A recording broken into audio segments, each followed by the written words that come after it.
আসসালামু আলাইকুম। সাপ্তাহিক টেকনিক্যাল অ্যানালাইসিসে আপনাদেরকে স্বাগত।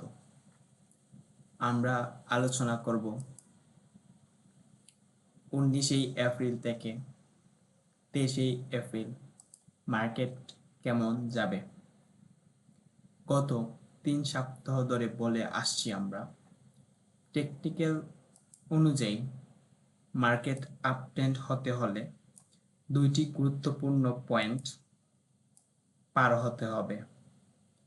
একটি হচ্ছে 5390, অন্যটি হচ্ছে 5700। এই দুইটি পয়েন্টের উপরে যখন মার্কেট যাবে তখন আমরা বলবো মার্কেট এখন আপট্রেন্ড আছে। যেহেতু 5390 পয়েন্টের নিচে আছে এখনো, সেই ক্ষেত্রে আমরা এক প্রকার ডাউন ট্রেন্ডের মধ্যেই আছি। তার নিকটতম সাপোর্ট লেভেল হচ্ছে 5000 পয়েন্ট। এই দুইটা লেভেলের মধ্যে আমরা বলতে পারি এক প্রকার সাইডওয়ে ডাউন সাইডওয়ে আছে।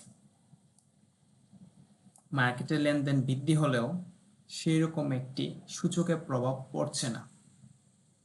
নিয়মিত লেনদেন 800-700 কোটি টাকা হলেও আমরা যে গুরুত্বপূর্ণ পয়েন্টগুলো পার হলে মার্কেট আপট্রেন্ড নির্দেশ দিত, সেই পয়েন্টগুলো এখনো ব্রেক করতে পারছে না, যেটা মার্কেটের জন্য একটি দুর্বলতা প্রকাশ করে।